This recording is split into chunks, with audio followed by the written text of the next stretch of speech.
Bueno, esta mañana a continuación vamos a ver el evento denominado Avances y Pendientes de la Ley Universitaria. Es un evento organizado por el congresista Vicente Ceballos.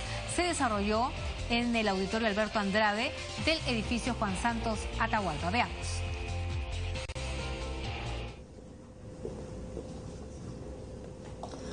Bien, señoras, señores, jóvenes, muy buenos días. Bienvenidos al Congreso de la República. Estamos en la sala que recuerda a un ilustre alcalde, Alberto Andrade Carmona, dentro de la estructura de lo que es el complejo de la República.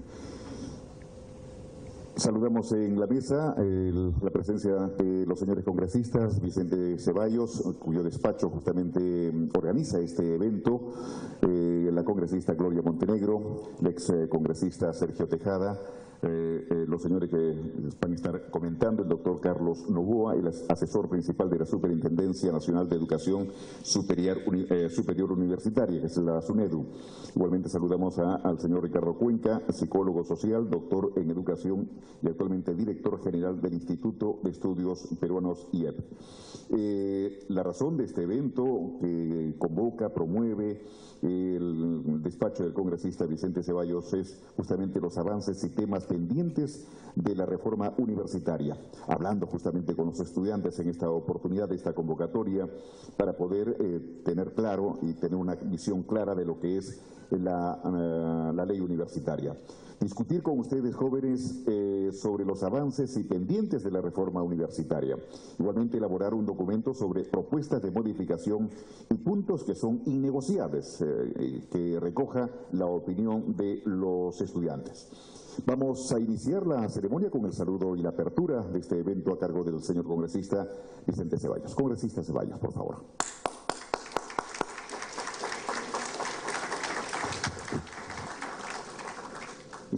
Gracias a todos, tengan ustedes muy buenos días. El congresista Gloria Montenegro, el congresista Sergio Tejada, el señor Ricardo Cuenca, el señor Carlos Novoa y particularmente jóvenes estudiantes. Para nosotros como despacho congresal era sumamente importante aperturar un debate o un fórum de esta dimensión donde vamos a escuchar la voz de los actores principales.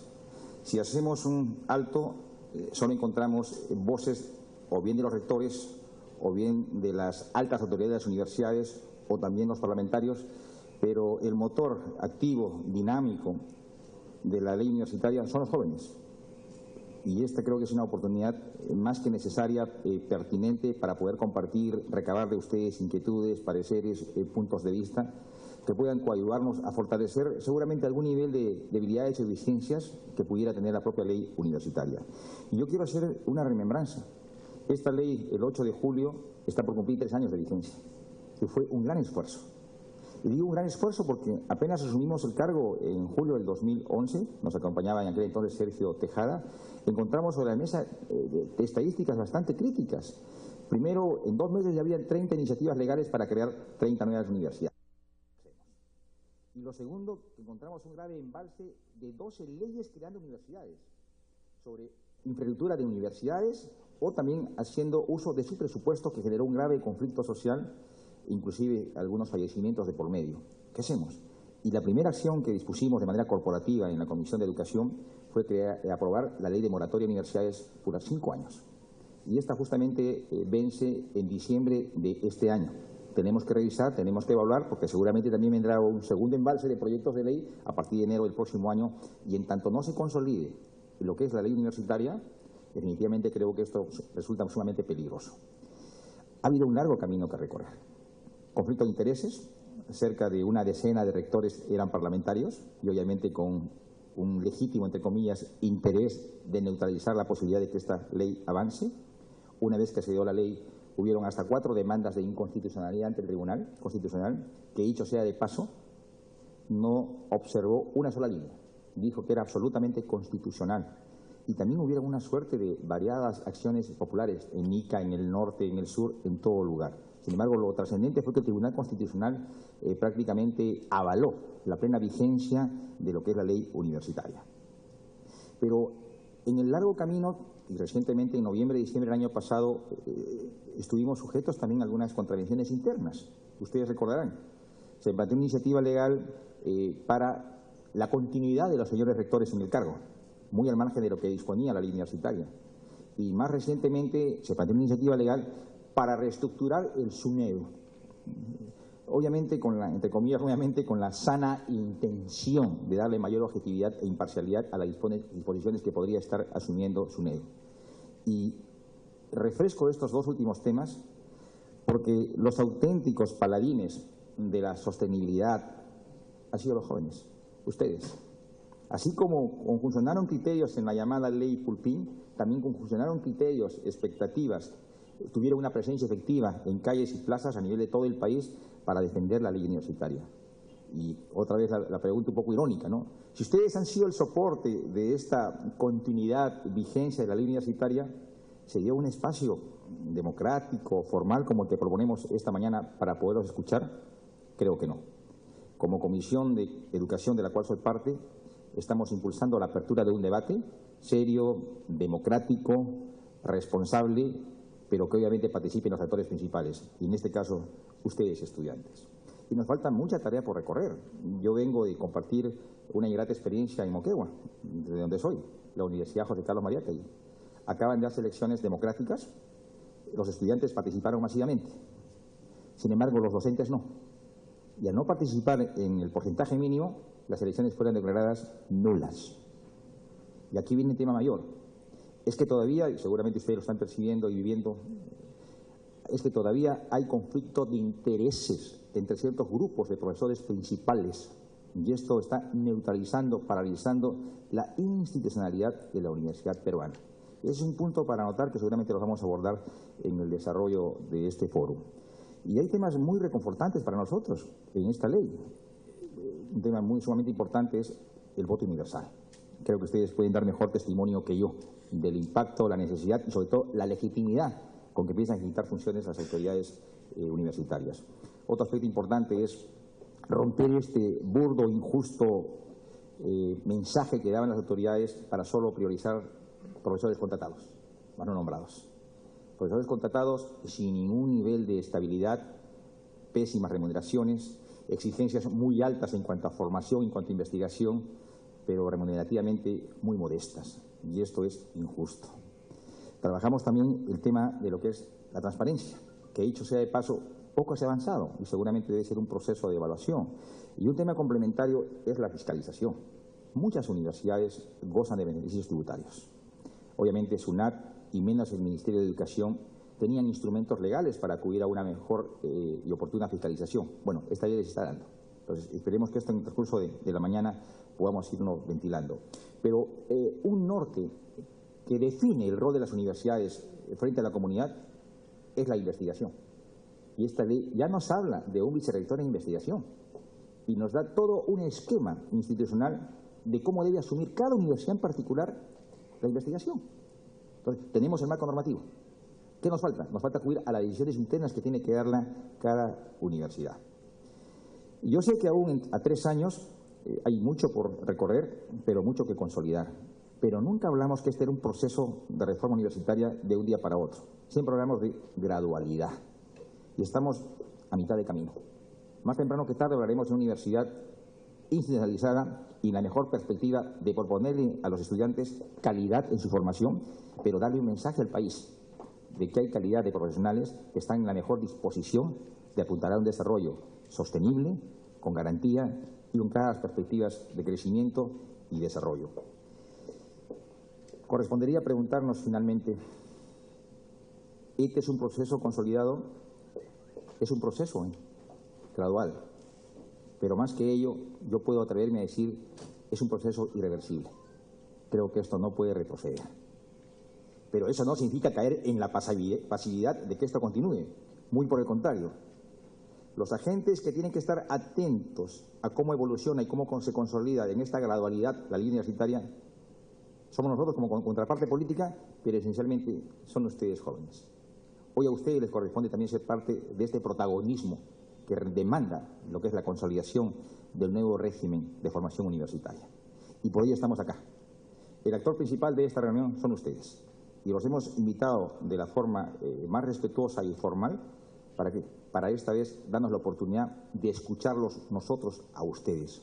que los den los insumos necesarios desde su experiencia cotidiana en vuestras universidades para poder dar los correctivos importantes que nos permitan fortalecer el nuevo modelo de universidad para nuestro país.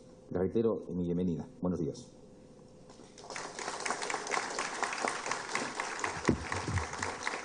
Muchas gracias, congresista Vicente Ceballos. Queremos señalar que esta ceremonia, este evento, se está registrando a través de las cámaras de televisión del canal del Congreso de la República para que todo el país siga este debate, como lo ha señalado el señor congresista Vicente Ceballos, en la que ustedes son protagonistas sin duda.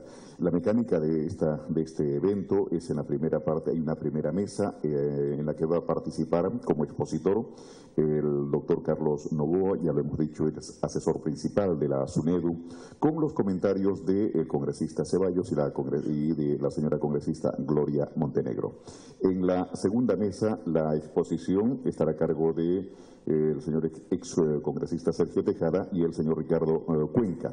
Con los comentarios, lo estamos esperando, del congresista Alberto de Belaúnde en la segunda parte. Luego de un intermedio para un compartir, por supuesto, vendrá ya la participación y la discusión directa de todos ustedes en este evento, como ya lo hemos señalado, promovido, coordinado desde el despacho del congresista Vicente Ceballos, y una participación valiosa de los expositores y la congresista Gloria Montenegro. Entonces comenzamos esta primera parte. Luego de concluir esta mesa, ustedes van a participar a través de sus preguntas, sus consultas y sus propuestas e inquietudes también. Entonces recibimos al doctor Carlos Noboa, asesor principal de la Superintendencia Nacional de Educación Superior Universitaria SUNEDU, quien realizará justamente una exposición sobre los avances de la reforma universitaria. Señor Noboa, por favor.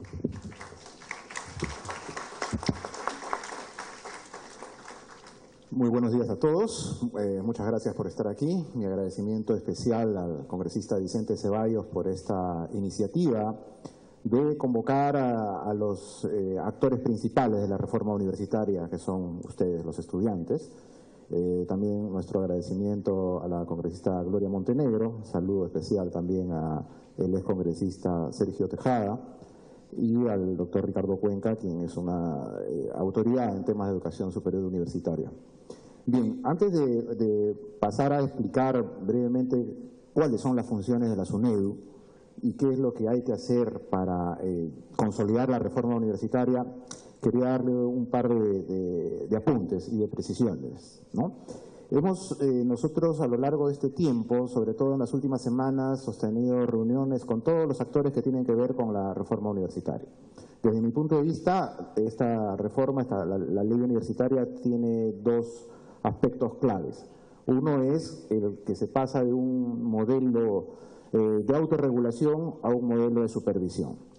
Y el segundo aspecto es que en las universidades públicas se elige a las autoridades, rectores, vicerrectores y demás órganos de gobierno a través de elecciones universales, en la cual participan todos los profesores, todos los docentes y todos los estudiantes, por cierto.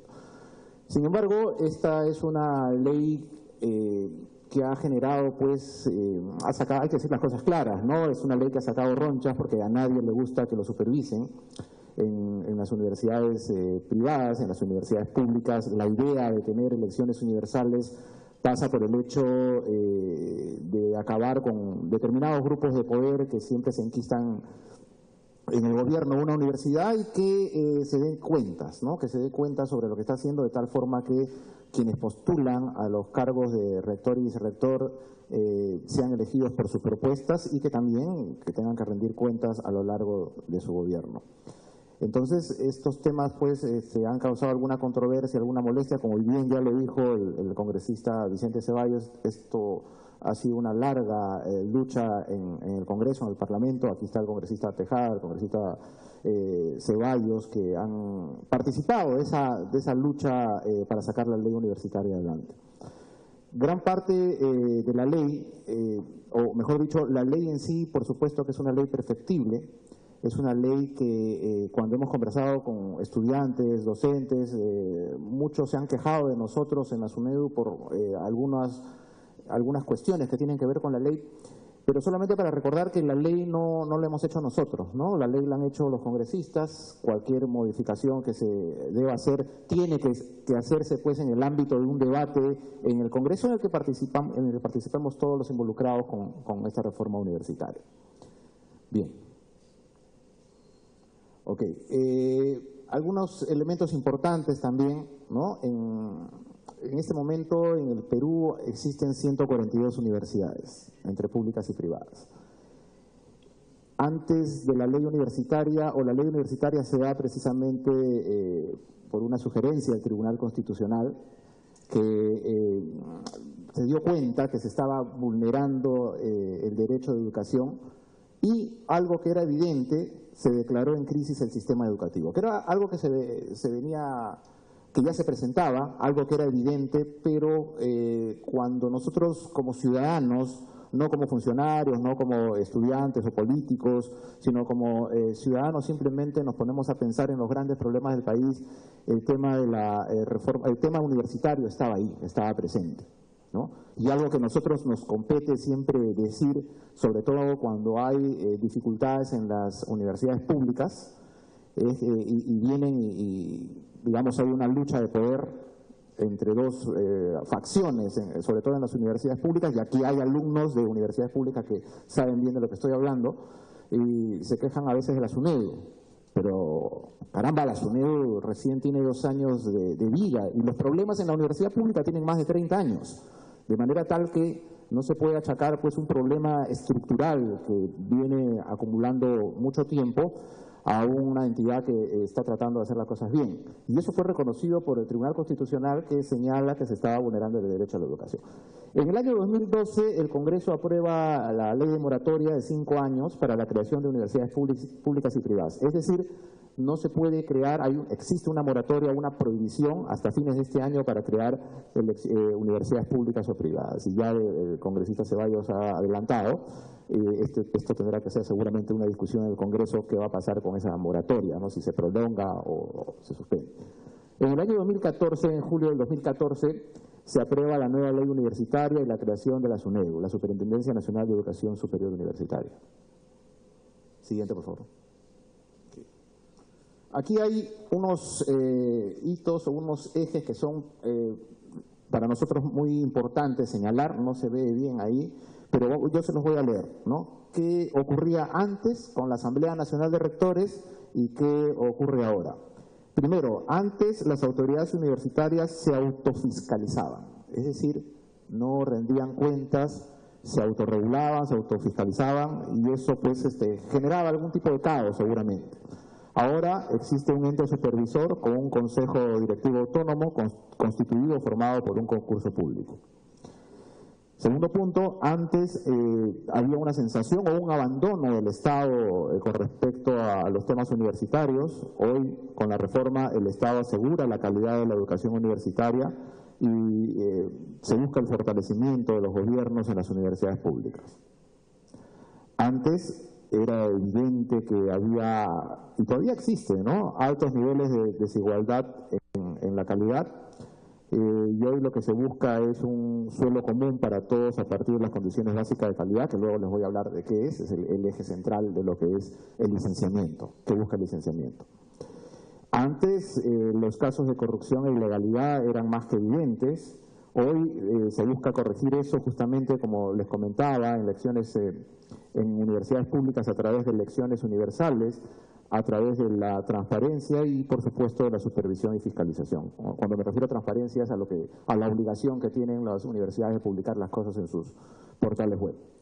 Se hablaba también antes de una desprotección de los derechos estudiantiles, y ahora lo que se busca es la tutela de los derechos de los estudiantes universitarios, ¿no?, a través de la Defensoría Universitaria, que sé que está en pleno proceso de formación. Y yo sé que muchos de ustedes tienen ahí algunos comentarios, algunas observaciones, y justamente cuando les toca hablar, este es el foro preciso para que los congresistas de la República recojan esas demandas, esas impresiones suyas, y las puedan elevar pues al próximo debate en la Comisión de Educación.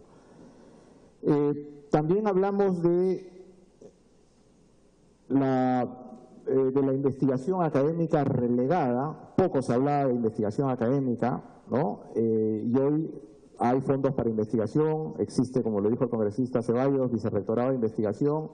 Se apela a la figura de un docente investigador. El docente investigador es el que va a estudiar, el que va a investigar y el que le va a motivar a ustedes a que continúen ese ejercicio de investigación tan venido a menos en el país. Y el resultado de eso es justamente la ubicación de la Universidad Peruana en los distintos rankings internacionales de universidades. Hablamos también de la formación profesional. Antes se hablaba solamente de la formación profesional, hoy se apunta o se apela a una formación integral, ¿no? Con estudios generales, investigación y algo que también ustedes como estudiantes han coordinado mucho en las últimas semanas a partir de los desastres naturales, sobre todo en el norte del país, lo que se denomina responsabilidad social. Bien, lo que busca la SUNEDU es promover una oferta educativa que cumpla con mejorar la calidad en la universidad peruana. Hemos sabido, hemos visto, hemos sido testigos de distintos hechos, universidades o mal llamadas universidades al costado de una discoteca, encima de un chifa, de un casino, ¿no? Sin ningún tipo de regulación. Y eso, digamos las cosas claras, ¿no? Eso es lo que es una estafa, ¿no? Es una estafa a lo que se buscaba con brindar el servicio educativo. Se busca asegurar el cumplimiento de estas condiciones básicas, que luego les voy a explicar de qué se trata, y lo que busca también esta reforma es formar ciudadanos que lideren el desarrollo del país. Ustedes que tengan esa visión para el futuro.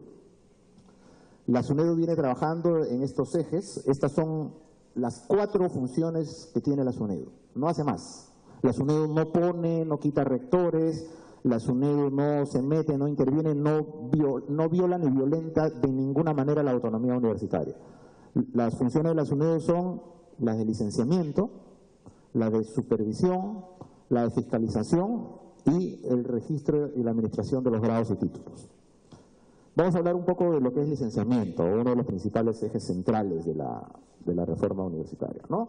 Lo que busca el licenciamiento institucional que las universidades cumplan es que tengan condiciones básicas de calidad, ¿no? El piso mínimo para poder operar, para poder ofrecer el servicio educativo, ¿no? Estas son 8 condiciones básicas.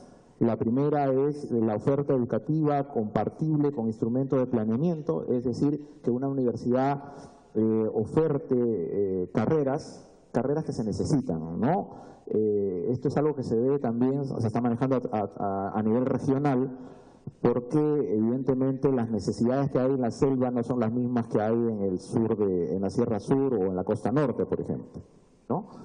Un segundo aspecto es el tema de infraestructura y equipamientos adecuados. Lo que busca este modelo de licenciamiento es que los estudiantes tengan confort en las aulas bien hechas, bien estructuradas, con bibliotecas, con laboratorios, con todos los servicios que se necesita para estudiar con tranquilidad. Y justamente para evitar, pues, lo que les decía, ¿no? Locales al costado de chifas o encima de discotecas. El tercer aspecto de las condiciones básicas de calidad tiene que ver con las líneas de investigación. Una universidad tiene que mostrar cuáles son sus líneas de investigación y cuál es su proyección al respecto. Cuarto punto es la disponibilidad de personal docente calificado con no menos del 25% de docentes a tiempo completo. Este fue un problema al comienzo con algunas universidades que tenían profesores contratados simplemente, pero la ley, las condiciones básicas de calidad exigen que cada universidad tenga por lo menos 25% de profesores a tiempo completo, con lo cual se garantiza que el profesor se dedique justamente a la enseñanza, a la docencia y a la investigación. Luego tenemos los servicios educativos complementarios básicos, que ustedes nos contarán si existen o no existen en las universidades, que buscan, pues, hablábamos de lo que es la formación integral de una persona, ¿no? Y eso es lo que busca justamente estos servicios educativos complementarios. El sexto punto, mecanismos de mediación e inserción laboral. Estimados jóvenes, una de las grandes cosas o uno de los elementos centrales de esta reforma, de esta ley universitaria, es que exista o que ustedes puedan postular a cualquier trabajo sin importar de qué universidad vengan, ¿no? Y eso es algo claro, y eso es algo que va directamente con ustedes. La reforma está para eso. ¿Para qué se le exige a una universidad de condiciones básicas de calidad? Para que les dé una educación adecuada a ustedes. Y por lo tanto, cuando ustedes postulen a un trabajo, no se mire de dónde viene. Séptimo punto tiene que ver con la transparencia de universidades, que es algo referente a lo que la universidad tiene que publicar en sus portales, en qué gasta el dinero, cuánto recibe, todo lo referente a estos temas que son complicados a veces. Y el octavo punto es la existencia de objetivos académicos, ¿no? Grados y títulos y planes de estudio, acorde pues con este modelo de desarrollo. Bueno, aquí la siguiente lámina nos muestra más o menos cuáles son las etapas del proceso de licenciamiento, ¿no? Desde que se presenta el expediente, se tiene que cumplir, se hace una revisión documentaria y luego pues una verificación y una visita complementaria y una serie de datos más que los voy a pasar por alto porque ya es algo más específico. Bien, el licenciamiento continúa, ¿no? El procedimiento que verifica que se cumplen las condiciones básicas de calidad en todas las universidades. Hasta el momento hay 12 universidades licenciadas. Algo que tenemos que reconocer es que el 100% de las universidades ha cumplido con el cronograma. Existe un cronograma escalonado que vence este año, en el cual cada universidad o un grupo de universidades tiene una fecha para presentarse al licenciamiento, ¿no? Entonces, hay 2 universidades licenciadas, 105 están en evaluación y 138 orientadas sobre el procedimiento. Voy a correr porque ya se me está acabando el tiempo. La otra función es la de supervisión. Lo que busca la supervisión justamente es que se cumpla con la ley. Existe un plan de supervisión para el 2017 que proyecta más de 1000 acciones en las 142 universidades del país, ¿no? Hasta ahora esta supervisión nos ha arrojado estos resultados. 3 instituciones que operaban sin autorización, que se autodenominaban universidades cuando no lo son, y 16 universidades públicas que ofrecían 92 programas sin autorización. Es algo que ha salido a la luz hace poco. ¿Cómo está, congresista?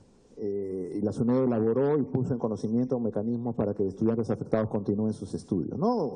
Una universidad X que tenía un permiso para operar, para trabajar, pero que no necesariamente tenía permiso para ofrecer el servicio de una carrera determinada. De eso se trata. Luego también supervisión ve la implementación de la Defensoría Universitaria. Las cifras que arrojan es esta. Hasta el momento existen 67 defensorías universitarias implementadas que se dividen en 53 universidades privadas y 14 públicas, ¿no?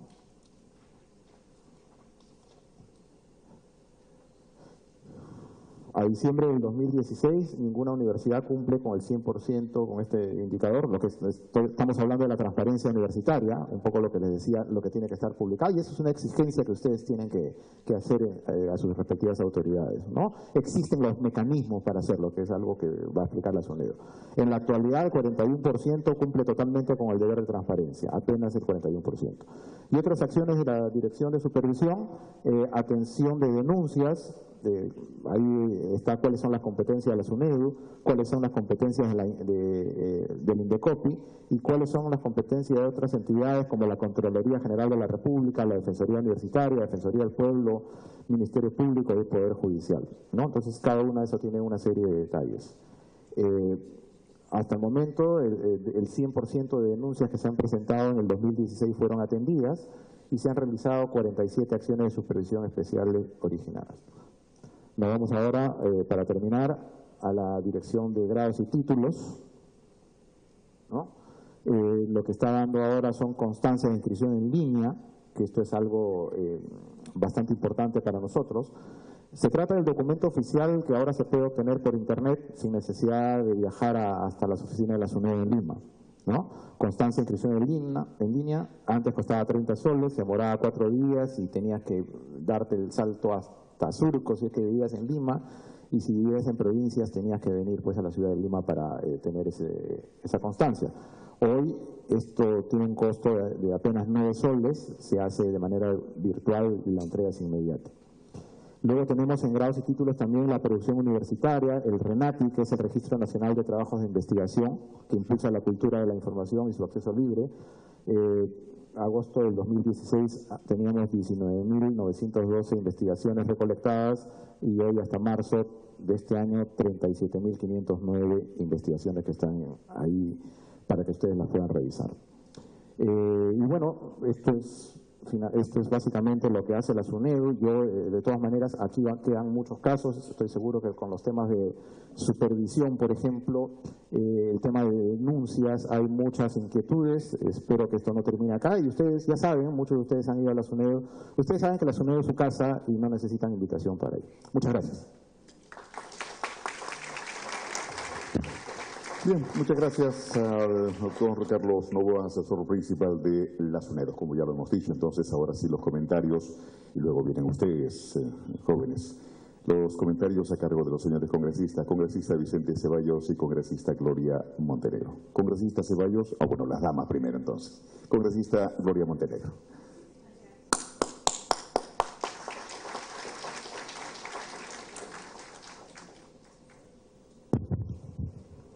Muchísimas gracias. En primer lugar, felicitar y agradecer a Vicente Ceballos por esta brillante iniciativa, porque es fundamental la participación de ustedes.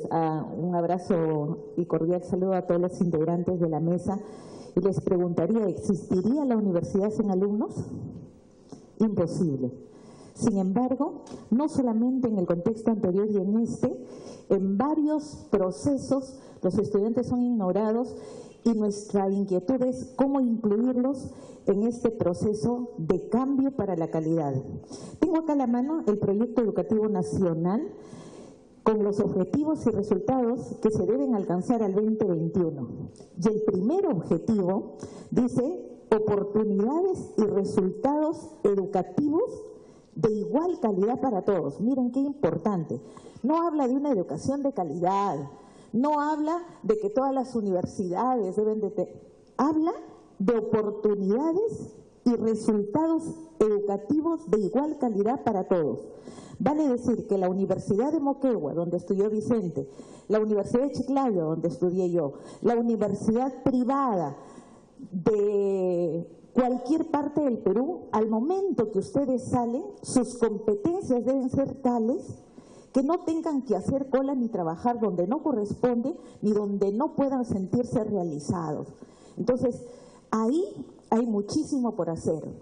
Resultados de calidad. Y eso implica pasar por todo el proceso que bien el señor Novoa nos ha podido exponer, pero que está en camino para que, si bien hemos defendido esta ley hasta este momento, ahora ya tenemos que pasar a la etapa que después del proceso de evaluación, de supervisión, ¿qué tenemos que cambiar? No solamente para que ustedes sean los actores principales de un proceso hacia la calidad, sino fundamentalmente, como país, las universidades, agentes de generación de conocimiento para la competitividad, para la productividad, pero también para ese ascenso en la escala de valores.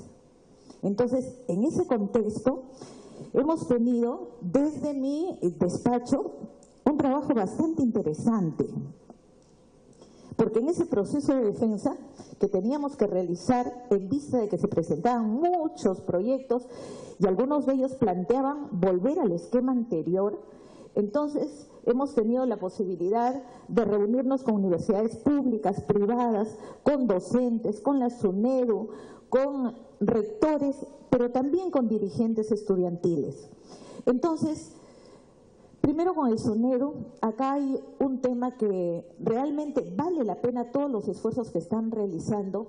Sin embargo, a nivel de estudiantes y docentes, piden que la conformación de los integrantes del SUNEDU, de la directiva, tenga la apertura para considerar a un representante de los estudiantes, de tal manera que sean ellos quienes vean y hagan seguimiento desde la parte estratégica qué hacer por las universidades, mejor dicho, qué hacer por la calidad de los estudios que ellos reciben. En segundo lugar, dentro de este proceso, y que permitiría ganar mayor legitimidad, no solamente que sea legal el proceso, sino que pueda ganar mayor legitimidad ante la sociedad y ante todos los estudiantes, es que todos los integrantes sean por concurso público, ninguno a dedo. Y en tercer lugar, el otro pedido es que el SUNEDU no tenga que depender del Ministerio de Educación. Todos estos temas, ponerlos sobre la mesa para el debate correspondiente y que se haga lo mejor, porque lo que queremos nuevamente es oportunidades y resultados educativos de igual calidad para todos.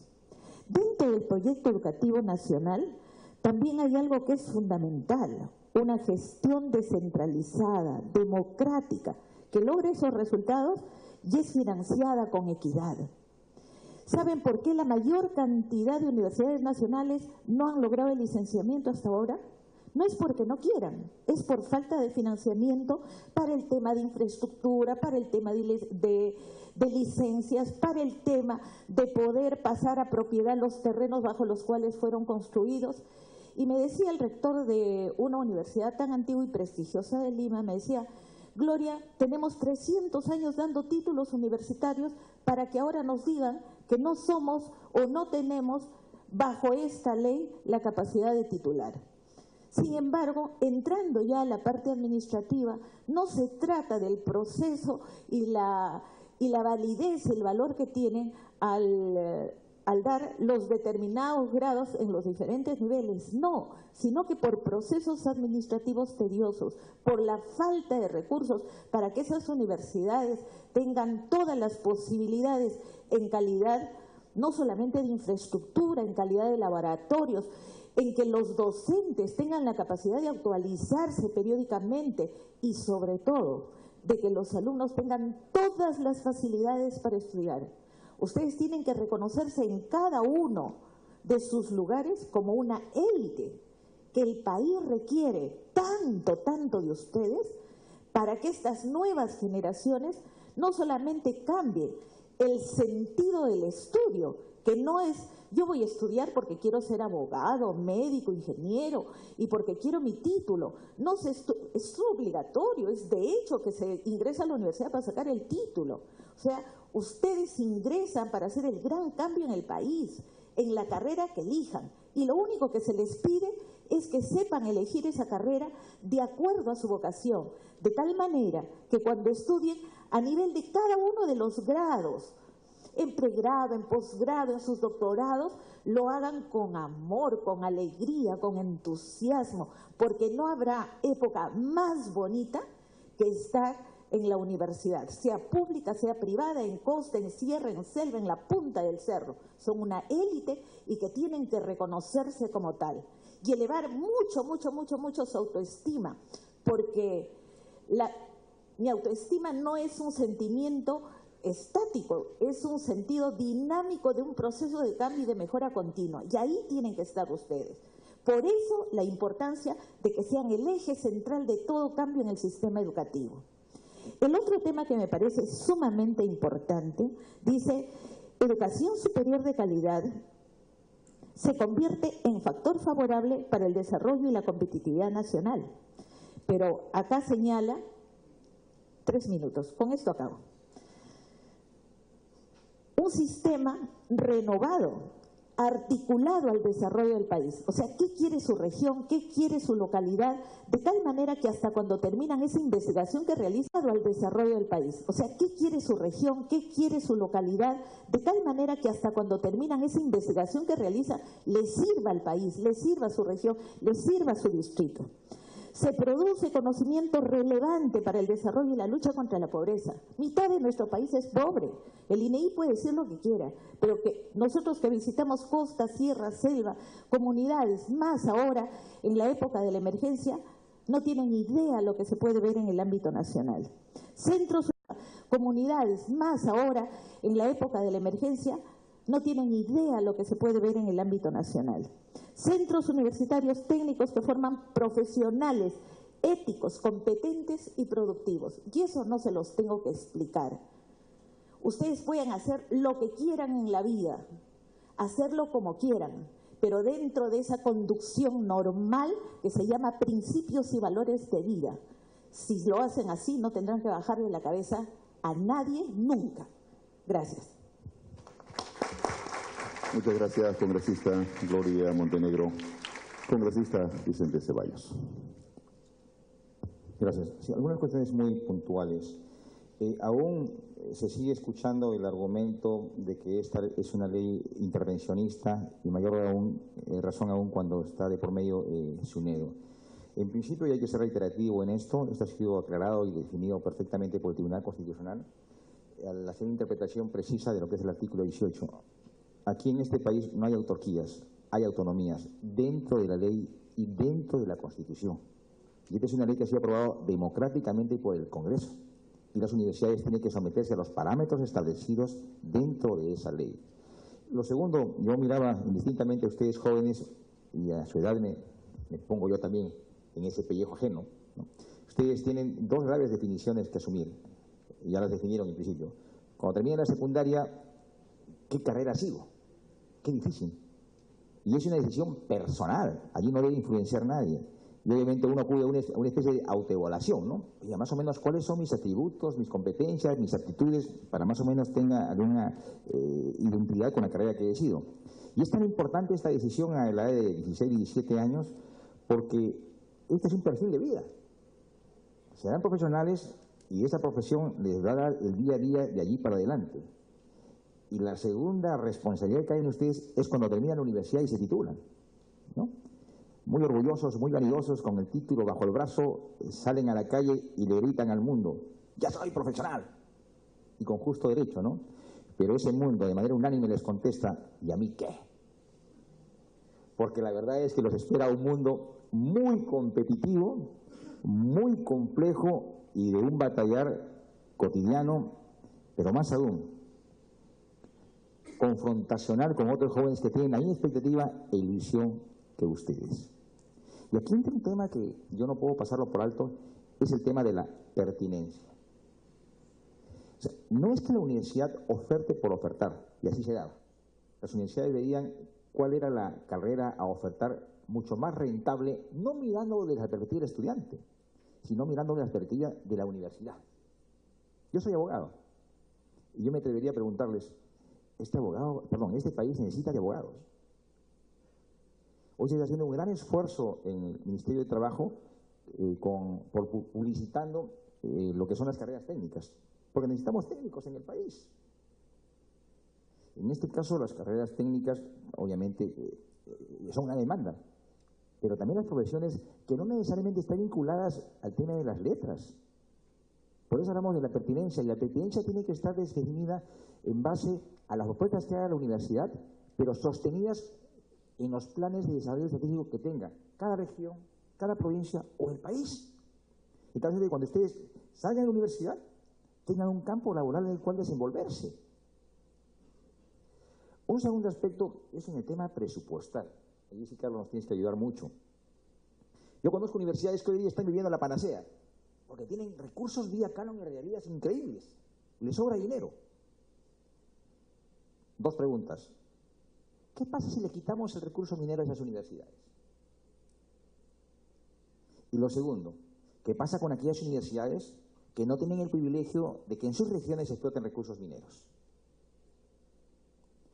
Y un segundo escenario en paralelo es el tema de algunas universidades que casi el 50% de su sostenibilidad financiera es de las filiales. Es justamente el tema del licenciamiento. Está pasando por hacer una exhaustiva control, fiscalización, supervisión a las filiales. Acaba de hacer en Ayacucho, si no me equivoco, una entrega de cerca de 220 millones de soles a 20 universidades públicas del país. Pero no son solo 20 universidades públicas.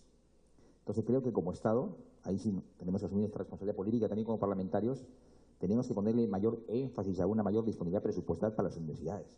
O sea, no es cuestión de ley, es también cuestión de recursos. Otro aspecto es el tema de la democratización. Sí, está bien, Carlos lo ha dicho muy bien, las universidades son autónomas, nosotros no, es una decisión que tienen que tomarla sabiamente los estudiantes, los profesores electores. Pero ¿cuál es el rol rector que asume SUNEDU? Yo no hablo que intervenga. ¿Cómo supervisa? ¿Cómo evalúa los componentes propios de un proceso eleccionario? ¿Cómo se instituyen los reglamentos, los órganos electorales? Creo que tampoco uno puede estar ajeno de ese espacio. Y un tema de verdad que no deja de darme tranquilidad es el tema de la fiscalización y supervisión. Aquí investigamos, Sergio seguramente dará cuenta de ello, la Universidad Garcilaso de la Vega. Y yo todavía tengo tres cifras en mi cabeza que no las puedo borrar, ¿no? Un rector que gana 5 millones mensuales.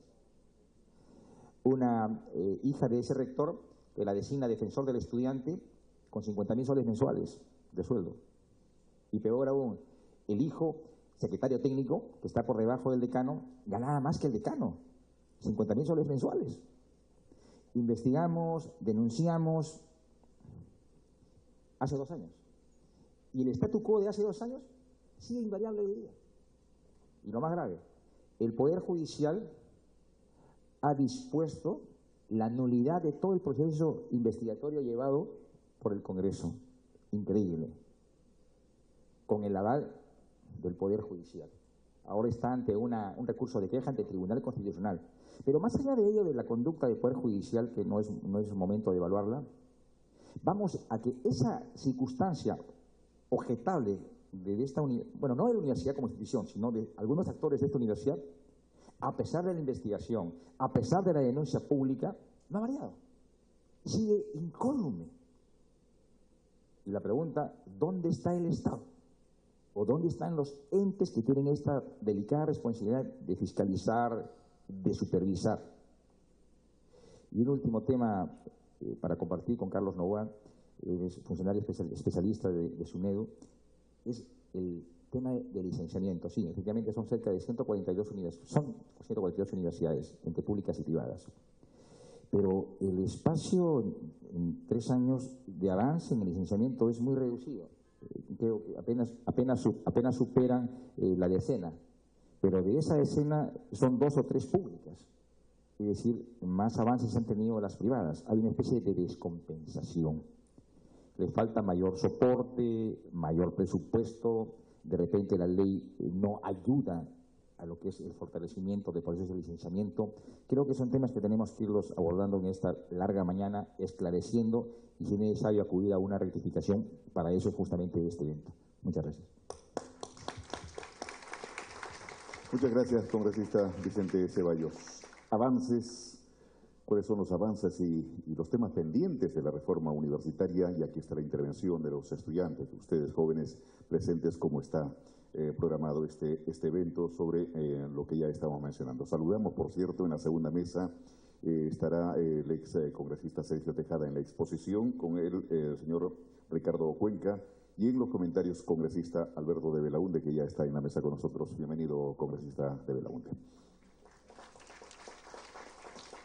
Tenemos los micrófonos. Por favor, levante. ¿Cuántos alumnos van a intervenir? Son 5 preguntas y luego vas a responder los expositores y luego una segunda ronda. Una segunda ronda. Es decir, y por favor, las preguntas que sean muy puntuales. Puntuales, perfecto. Directo, la capacidad de síntesis les pedimos a ustedes jóvenes. Es cierto que desean exponer, hablar, sustentar y lo vamos a escuchar. Su nombre, si provienen de una universidad, el nombre de la universidad. Y si la pregunta está dirigida a uno de los señores expositores e incluso los congresistas, en buena hora. Lo escuchamos. Buenos días con todos. Mi nombre es Piero Gamarra, estudiante de la Universidad Agraria. Bueno, sí, el tema es muy amplio, hay muchas aristas dentro de lo que es el avance de la reforma universitaria. Quisiera abordar varios, tenía varios puntos, pero voy a empezar solo por uno. Bueno, y que sea comentada, no sé, creo que por todos o por quien crea que pueda dar un aporte en ese aspecto. La SUNEDU, una de las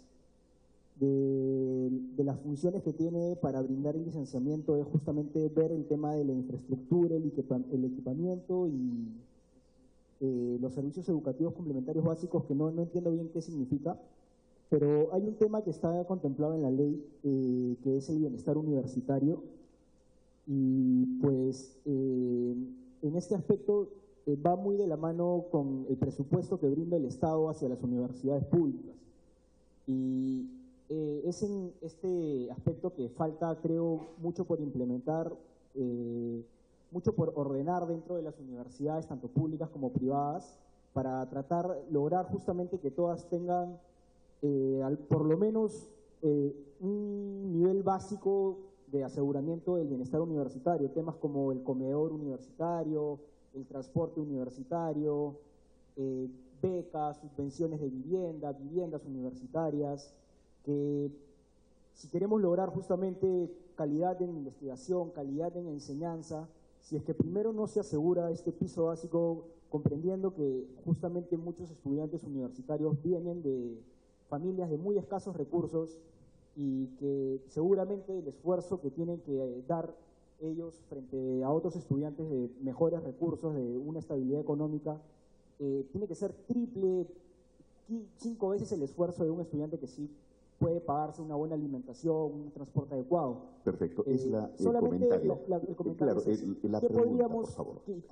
¿Cómo llegaría el Estado a través de la ley? ¿Cómo podría asegurarse para lograr avanzar en el bienestar universitario y que todas las universidades tengan justamente un mismo nivel respecto a este Perfecto, muchas gracias. Les invocamos nuevamente. La pregunta directa, es cierto, son numerosos, todos quieren participar. Si nos extendemos vamos a llevar mucho tiempo. La pregunta, por favor, les invocamos. No pretendemos limitarles la expresión, definitivamente. Su nombre, por favor, la universidad. Buenos días con todos, saludo al presente evento. Mi nombre es David Jaramillo, soy de la Universidad Nacional Mayor de San Marcos. En primera instancia quisiera pronunciarme sobre el caso de los estudiantes de la Universidad Nacional del Pido, que en estos momentos están en protesta debido a que las autoridades de la universidad de allá han realizado un aumento del cobro de la matrícula. Dicho aumento viene a 603 soles, donde se viola y se vulnera el derecho que es la gratuidad de la enseñanza que está en la ley. Yo no sé, ese es un caso que en muchas universidades públicas se viene dando. ¿Y eso a qué se debe? ¿Por qué? Porque la ley y las autoridades no financian debidamente a las universidades públicas. Eso más que nada, solidaridad con ellos. La pregunta va sobre el licenciamiento. Si bien es cierto, la ley exige el licenciamiento para las universidades públicas y privadas, pero ¿cómo se puede cumplir y realizar ese licenciamiento si pide infraestructura, laboratorios, cuando las universidades públicas no están con el presupuesto adecuado? Le menciono el caso de San Marcos. En San Marcos el Estado solo brinda apenas el 50% y el 50% lo brindan los estudiantes pagando entre diversas cosas que a mi parecer vulnera la propia ley y el propio estatuto de la universidad. ¿Cómo podemos realizar un avance de la ley si la propia ley no garantiza un presupuesto mínimo para que cumplan las dichas exigencias de calidad? Gracias. Gracias. Aquí la señorita adelante. O vamos por este lado. Luego volvemos acá. A ver, le escuchamos su nombre, por favor. Gracias. Muy buenos días. Somos de la Universidad Antonio Ruiz de Montoya. Bueno, por el tiempo y por cómo está la dinámica, solo queremos mencionar 2 temas. Primero es el tema de la gobernabilidad dentro de las universidades. Sabemos que mucha de la forma como se llevan las privadas es muy distinta a las públicas, y vemos también que la injerencia misma de la ley, mencionando el tema de representación estudiantil, no queda muy claro y se queda mucho a criterio de las propias universidades. Eso es también algo para poder mencionarlo y que se discuta. Y la pregunta era sobre todo el tema de calidad educativa. Se ha estado mencionando mucho aquí sobre el tema de calidad educativa. Y nosotros nos preguntamos aquí, ¿qué entendemos por calidad educativa? Y vemos que se menciona mucho lo que es el tema de rentabilidad, el tema de mercado. ¿Es calidad educativa a partir del mercado, a partir de la rentabilidad? Nosotros pensábamos aquí, ¿por qué no pensamos también en lo de excelencia académica? Quizás también como un objetivo también de la ley, que es algo muy distinto a una lógica que consideramos un poco más mercantil de lo que es la calidad educativa, y nos gustaría también eso que se explique. ¿Qué entendemos por calidad educativa? Eso sería todo. Muchas gracias. La señorita que hace rato estaba levantando la mano, por favor. Ya, bueno, por elección geográfica, perfecto. Adelante. Bueno, muy buenos días. Soy Mariana Pino de la Universidad del Pacífico. En realidad tengo una pregunta muy puntual. Tenemos una serie de cosas enlistadas, pero es una muy puntual sobre el tema de transparencia. En el artículo 11 menciona que al final las remuneraciones, bonificaciones y demás estímulos que se pagan a las autoridades y docentes en cada categoría por todo concepto son publicados de acuerdo a la normativa aplicable. Totalmente de acuerdo con el tema de transparencia, pero en un país tan inseguro como el nuestro, qué tan necesario es publicar el sueldo de cada profesor cuando puede estar en el balance contable una categoría profesores y el sueldo total, no publicarlo uno por uno. Bien, muchas gracias. Tenemos la última intervención, son 5, luego tendremos la participación de la mesa y volveremos con 5. Adelante, por favor, su nombre. Buenos días, mi nombre es Gabriela Citreno, vengo de la Universidad Cayetano Heredia y tenía mi duda es sobre la presentación de SUNEDU, de que de agosto del 2016 al año 2017 había un aumento de 88% en la producción de investigación. Yo me pregunto, ¿cómo es que ese salto se ha dado tan grande? ¿Hay algún ente que está fiscalizando de que algunas universidades hagan algún tipo de contratación con otras universidades que están en diferentes países y que pongan el nombre de la universidad y así es que se ha logrado un avance tan grande? Porque eso sería contraproducente incluso para la población del Perú. Si están haciendo investigaciones que no están aplicando a nuestra población, entonces no habría algún beneficio para nosotros. Gracias. Bien, muchas gracias. Han sido 5 intervenciones de los estudiantes. Vamos a la mesa. Congresista Ceballos o el doctor Noboa. El doctor Noboa, por favor. Ricardo Noboa. O Carlos Noboa. Muy bien, voy a responder algunas y algunas las voy a trasladar aquí, ¿no? Como corresponde. A la pregunta de Pío, ¿no? De la Universidad Agraria, sobre el tema de infraestructura, servicios básicos, de beneficio universitario, todo lo que tenga que ver con presupuesto. Sí, justamente, ¿no? Justamente cuando hablamos de estos temas, sabemos bien que las universidades, en este caso las universidades públicas, tienen que tener todo esto resuelto, tienen que tener una infraestructura adecuada, aulas, bibliotecas, edificios. Cuando hablamos de servicios básicos, estamos hablando pues desde lo que son baños, lo que son canchas de fútbol, centros para entretenimiento, todo lo relacionado con el bienestar integral de un estudiante universitario, no solamente la parte académica, ¿no? Conocemos también el tema del comedor, que es un tema muy sensible en las universidades públicas, el tema de becas, el tema de vivienda. Pues bien, nada de esto, evidentemente, nada de esto se hace sin presupuesto, ¿no? Nada de esto se hace sin presupuesto. Entonces ahí el tema es que no voy a escapar del tema diciendo que esto no es competencia de SUNEDU, de hecho que no la es. Esto es el tema de incrementar el presupuesto va más allá de la SUNEDU, es un tema que tiene que ver con el Ministerio de Educación, que finalmente es el ente rector de los asuntos universitarios, del MEF, por supuesto, el Ministerio de Economía y Finanzas, y bueno, también el Congreso de la República, que puede apoyar con esto, ¿no? Ahora bien, dicho esto, no obstante, en las últimas semanas las universidades han recibido un incremento. Han recibido un incremento, un paquete de más de 200 millones de soles que se divide entre las universidades públicas. Existen 31 universidades públicas institucionalizadas, de las cuales 28 han recibido este dinero. No ha recibido el monto la Universidad Nacional Federico Villarreal, la Universidad Nacional Micaela Bastidas, la UNAMBA de Apurímac, y la Universidad Nacional San Luis Gonzaga de Ica. ¿Y por qué no lo han recibido?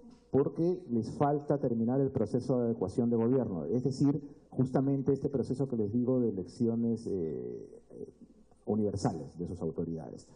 También en la ley de presupuesto público hay un incremento o hay una motivación para profesores investigadores, los que van a recibir un bono especial o un aumento especial por investigación, que también está supeditado a lo que son las universidades que hayan cumplido con este proceso de adecuación. Con respecto al tema de la Universidad Nacional Mayor de San Marcos, al vocero que hizo un saludo a lo que está ocurriendo en la Universidad Nacional de Piura, bueno, nos solidarizamos con los alumnos de Piura, los estábamos esperando acá justamente hoy. Y esto se debe pues a un problema específico, ¿no? Que lo ha sufrido San Marcos también, que es el aumento del cobro de matrícula, ¿no? Ahí está la ley la ley hay que cumplirse, no se puede cobrar por matrícula en una universidad pública. Entonces, seguramente, como ha ocurrido, o como viene ocurriendo desde el nacimiento de la SUNEDU en enero del 2015, y esta es una política de la superintendente, la doctora Lorena Macías Quiroga, En este caso la SUNEDU, al ser un organismo nuevo, se acerca, el Estado se acerca a las regiones. Todos los funcionarios de SUNEDU hemos viajado a lo largo y ancho del país justamente recogiendo o tratando de recoger las demandas que existen ahí. Y no dejaremos de ir a Piura si es que es necesario para ver este tema, ¿no?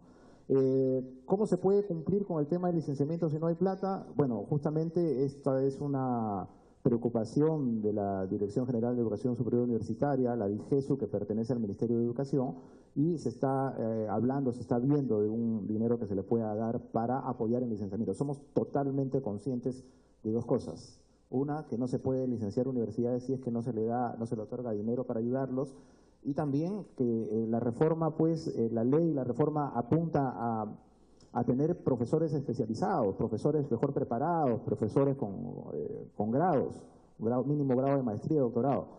Y justamente, ¿no?, el incremento de sueldo reciente que ha habido apunta a eso, ¿no?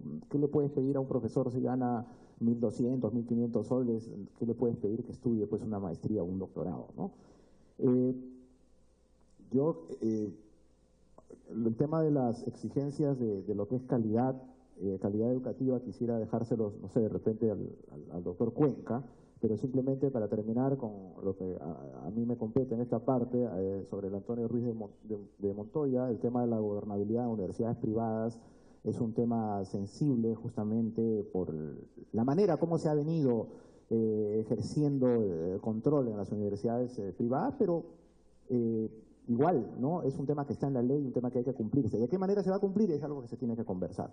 Y bueno, al igual que ha ocurrido con varios estudiantes de universidades privadas, repito, ¿no?, lo que dije durante mi exposición, para temas más específicos tienen las puertas abiertas. Yo los invito a acudir a la SUNEDU para conversar ya el caso específico de cada universidad de acuerdo con el tema. La ley universitaria, la 3220, no tiene un reglamento como lo tienen la mayoría de leyes, y la razón por la que no tiene un reglamento es porque se cuenta con el estatuto de cada universidad. Evidentemente ese estatuto tiene que estar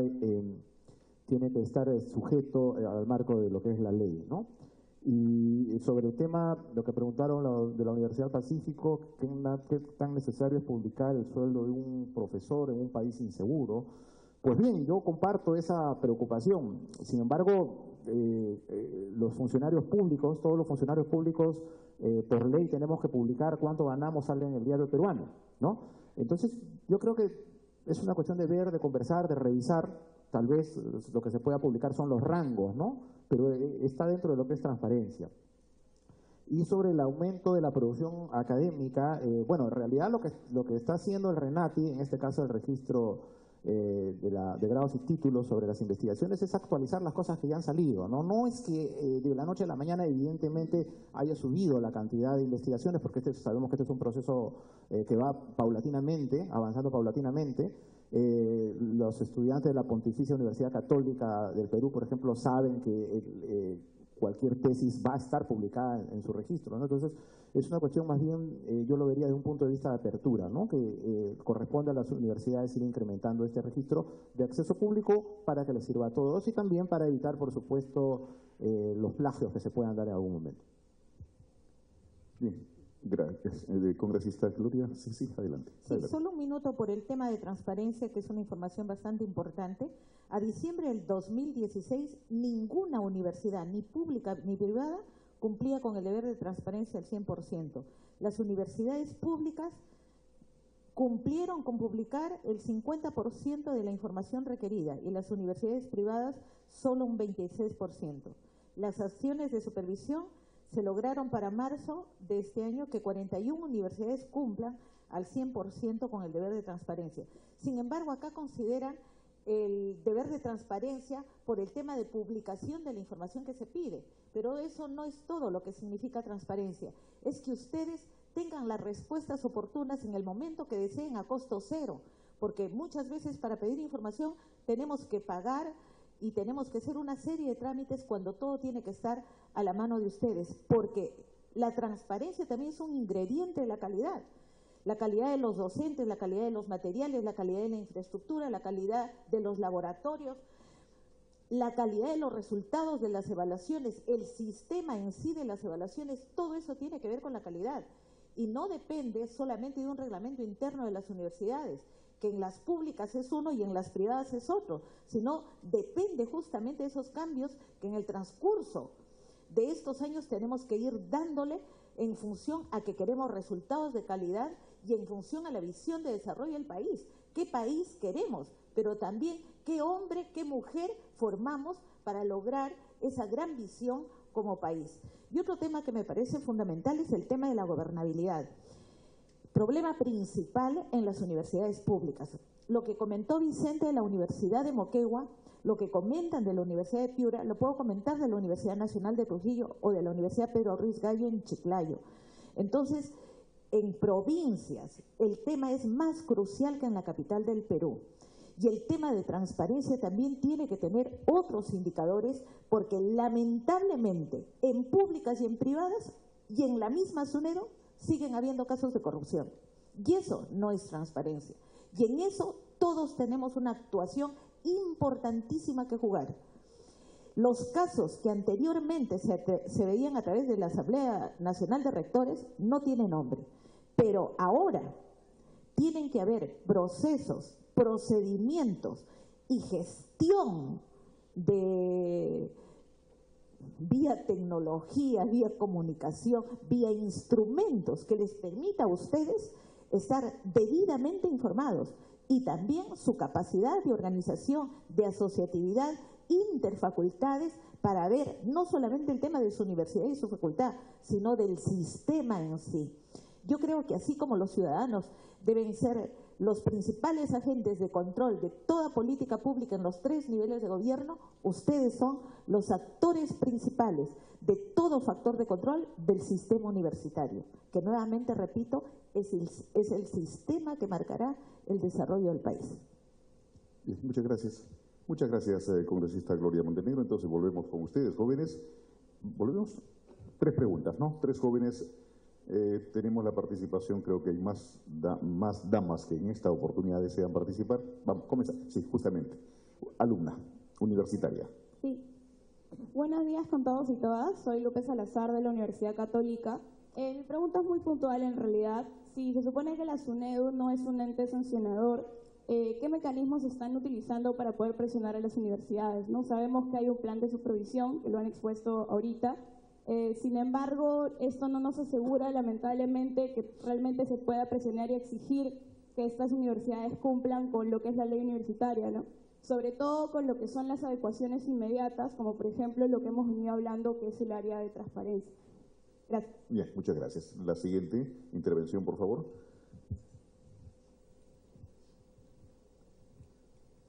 Bien, ahí tenemos. Igualmente, directo a la pregunta, por favor. Estudiante universitaria. Adelante, joven, adelante.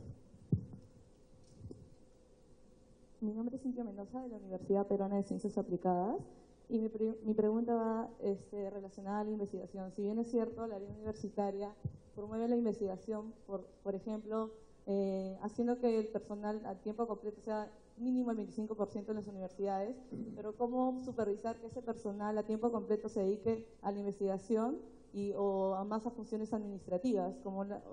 Lo he visto, hay profesores a tiempo completo que se dedican más a funciones administrativas que a la investigación. ¿Cómo supervisar esa cuota de investigación en las universidades? Muchas gracias. Bien, muchas gracias, muchas gracias. La última intervención, y perdonen si es que no logramos que todos participen, comprenderán el tiempo y el número de la presencia valiosa que también tienen ustedes acá, pero los escuchamos. Adelante, por favor. ¿Qué tal? Buenos días. Mi nombre es Rafael Perreño, vengo de la Universidad Jaime Bozotti Mesa. Mi pregunta regresa también a lo que es transparencia y un poco de lo que es bienestar estudiantil. En el tema de transparencia, si bien es cierto, ya nos dijo aquí la congresista Montenegro, hay corrupción en todos lados, incluso en la SUNEDU. Nos invitan a acercarnos a la SUNEDU, a quejarnos respecto al tema de los balances económicos en las universidades. Sin embargo, hay muchas universidades que sin dar mayor explicación aumentan las pensiones, sin dar mayor explicación, incluyo a la mía, lamentablemente. Sin dar mayor explicación aumentan las pensiones, ni siquiera sin dar ningún tipo de explicación redondo. Y el tema de bienestar estudiantil, justamente hablando un poco de lo que es investigación, mejorar el índice académico y todo, muchas universidades niegan la implementación y la infraestructura a los alumnos, alegando que no se pueden usar computadoras, no tienen un buen servicio de Internet, porque hablando ya en el siglo XXI, el Wi-Fi es algo realmente vital. Hay muchas personas que no tienen Internet en casa, acuden a sus universidades, piden una laptop, un computador, o piden simplemente la clave del Wi-Fi y no se la entregan. ¿Qué organismo regula, digamos, o qué organismo supervisa que las universidades le den las facilidades a los alumnos de usar justamente los implementos por los que ellos están pagando una pensión, digamos, ¿no? Muchas gracias. Perfecto. Vamos a la mesa entonces. Doctor Carlos Novoa. Bien. Ya sobre las preguntas concretas, me doy cuenta de que ya vamos justamente, ¿no? Vamos entrando al terreno individualizado de la realidad del mundo de cada universidad, con sus propios criterios, con sus propias demandas, con sus propias inquietudes, ¿no? Entonces, cuando hablamos del tema de implementar o de ver ya el detalle de cada denuncia, hay distintos mecanismos. No todo, como repito, son competencias de la SUNEDU, ¿no? Les voy a repetir lo que son las competencias. Incumplimiento de las normas sobre el uso educativo de los recursos públicos y otros beneficios. De las normas sobre las condiciones básicas de calidad y en general de las obligaciones establecidas en la ley universitaria. Eso es lo que puede ver SUNEDU de manera directa a través pues de su plan de supervisión, una supervisión planificada, una supervisión de momento. Las competencias de Indecopi, por ejemplo, que nosotros trasladamos, ¿no? Por supuesto. Incumplimiento de los derechos reconocidos por el Código del Consumidor, aplicable a las universidades privadas, pre y posgrado, y a las universidades públicas posgrado. Y competencias de otras entidades cuando hay casos de corrupción, como en la Contraloría General, se va a la Contraloría General, Defensoría Universitaria, Defensoría del Pueblo, Ministerio Público, dependiendo del nivel de denuncia que se dé, ¿no? Y bueno, yo en realidad, si es que hay alguna, congresista, si es que hay alguna denuncia con respecto a corrupción en caso de la SUNEDU, pues le invito justamente a conversar con la superintendente para hacer la denuncia correspondiente, respectiva, si es que se diera el caso, ¿no? Y después otros temas que tienen que ver con el bienestar educativo, el bienestar en los temas de investigación, cómo supervisar a profesores que se dediquen a investigar en vez de, o que se dediquen a administrar en vez de investigar. Bueno, hay cosas que se hacen dentro del marco de supervisión, dentro de lo que vamos nosotros viendo y actuando, pero otra vez, ustedes como estudiantes tienen distintas formas, distintos mecanismos para acercarse a la SUNEDU, ya sea física y presencialmente, ya sea a través de la página web, ¿no? Les cuento una experiencia rapidito nomás que nos ocurrió en Iquitos hace un tiempo. Nos reunimos con estudiantes de la Universidad Nacional de la Amazonía Peruana en Iquitos y nos comenzaron a dar una serie de demandas, ¿no? Una serie de demandas, que abuso de profesores, que los maltrataban, que los amenazaban con ponerle una nota determinada si no los apoyaban, etcétera, etcétera, ¿no? Y entonces les llevamos la ley universitaria, no la habían leído, ¿no? En su totalidad, y ahí en la misma ley universitaria están los mecanismos de defensa que pueden tener los estudiantes. Si algo va más allá de eso, siempre nosotros, reitero, tenemos las puertas abiertas y también, otra vez, ¿no? Los invito a leer la ley universitaria para que conozcan cuáles son sus deberes, sobre todo cuáles son sus derechos. Bien, muchas gracias, doctor Carlos Novoa. Agradecerle por esta primera exposición con la participación de los señores congresistas Gloria Montenegro y el congresista Vicente Ceballos, cuyo despacho organiza justamente esta convocatoria, este casi foro estudiantil. Vamos a continuar con la segunda parte. Ustedes, los que no han intervenido, tendrán la ocasión de hacerlo, e igualmente en la parte ya concluyente hay la participación directa de ustedes, estudiantes, ya con un manejo distinto, en la que ustedes tendrán la oportunidad de tener un pronunciamiento mucho más directo. Bien, entonces vamos con la segunda mesa. En esta oportunidad saludamos al doctor Ricardo Cuenca, que estará como expositor. Él es psicólogo, psicólogo social, doctor en educación y actualmente director general del Instituto de Estudios Peruanos. Y el señor ex congresista Sergio Tejada, ha sido congresista de la República, sociólogo y con estudios de posgrado en ciencias políticas. Entonces comenzamos. Y por supuesto, en los comentarios estará el congresista Alberto de Belaunde. Entonces iniciamos con la exposición del doctor Ricardo Cuenca. ¿Cómo usted? ¿Aquí o en la mesa? ¿Cómo se siente más cómodo? Congresista, adelante. Bueno, señor ex congresista, lo recordamos muy recientemente. Bueno, muy buenos días con todos. Agradezco en primer lugar la invitación al congresista Ceballos, con quien pasamos muchísimas sesiones para que se pueda aprobar esta ley. Yo diría que con él, con el congresista Mora, tuvimos arduas batallas que dieron frutos y hay que analizar adecuadamente cómo se está avanzando y qué temas hay pendientes. Un saludo también a los congresistas de Belaunde, a la congresista Montenegro, a Carlos Noboa, a Ricardo Cuenca. Es un honor estar con ustedes en la mesa y sobre todo con ustedes, estudiantes de diferentes universidades del país. Yo quiero contarles un poco el contexto del debate de la ley y después plantear algunos temas que fueron polémicos, que aún están en discusión y que pueden ser eventualmente algunas dificultades que se pueden afrontar en este nuevo Parlamento. En primer lugar, cuando aprobamos la ley, algunas de las personas que no querían que salga, que eran, digamos, adversarios en este debate, dijeron que había sido un debate apresurado, con improvisación, que no había durado lo suficiente. Y lo primero que hay que señalar es que este ha sido un debate larguísimo.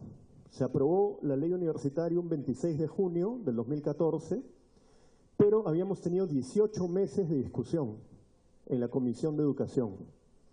Además, con un equipo más o menos estable, porque varios de los miembros de la comisión se mantuvieron en diferentes legislaturas, incluido el presidente de la Comisión de Educación, que fue Daniel Mora.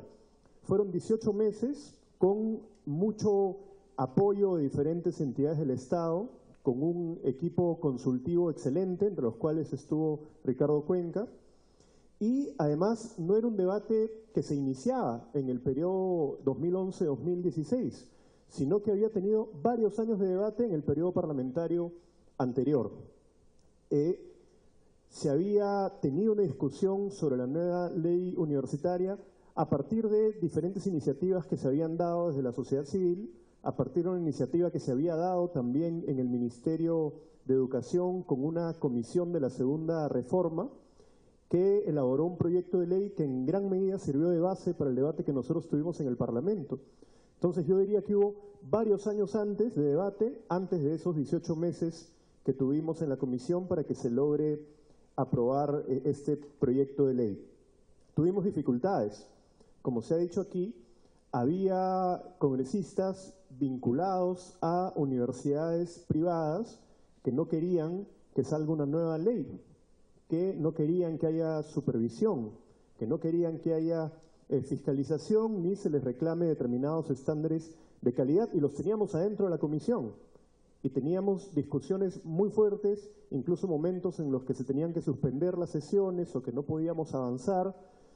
Y finalmente, cuando se llegó a la votación, la ley se aprobó con 56 votos a favor, 46 en contra y 3 abstenciones. Es decir, fue una votación bastante ajustada. Y lo menciono porque esta misma correlación hizo que no pudiéramos sacar algunos aspectos que para nosotros eran importantes. Temas que estaban en debate. Voy a mencionar algunos, ¿no?